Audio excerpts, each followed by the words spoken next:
Hi, my name is Alina Eisenhauer, and I'm the executive pastry chef and owner of Sweet in Worcester, Massachusetts. Today I'm going to show you how to make something really fun called dessert dirt. And today we're going to do a dark chocolate dirt.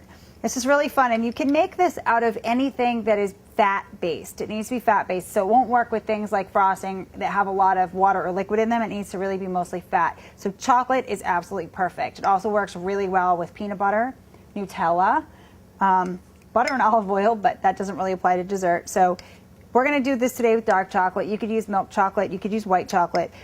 The only thing that changes when you change what the actual ingredient is how much of the tapioca maltodextrin you need, and that's going to go by feel and by look, and that's all that matters. It doesn't alter the taste of your product at all, and it doesn't alter the mouthfeel when you eat it. So that's what's kind of really fun about this, is that it's going to come out and be this fluffy, powdery kind of dirt, and it looks like it should be dry, and you put it in your mouth, and as soon as you get this into your mouth, it's going to turn back into this creamy, delicious chocolate that's going to taste just like whatever your original chocolate that you put in the bowl was. So make sure you use a chocolate that you really like and that you want to eat.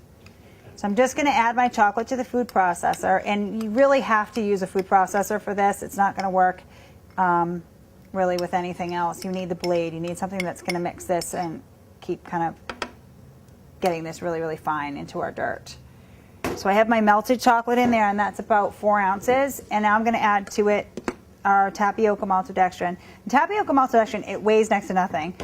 You can find this online, Amazon, also Sur La Table, but if you just do a search for tapioca maltodextrin, you'll find it. It's easily, readily available. It usually comes in a 1 pound container.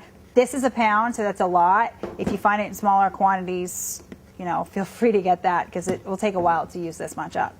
I'm going to start by adding about a cup of the maltodextrin to my food processor, and then we're going to process it and check it and see if we need to add more.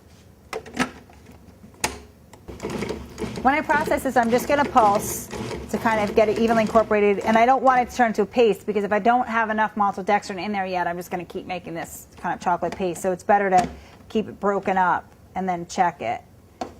And you know, this is pretty close already. It's pretty dirt-like. So I'm going to continue to pulse it a little bit longer and see where we get, see if it clumps together too much. If it does, I'll add a little more maltodextrin, feel it again. There's lots of fun things you can do with this. You can use it if you're plating a dessert for kids. I suppose you could make chocolate and peanut butter dirt or Nutella dirt and put some gummy worms in it or something.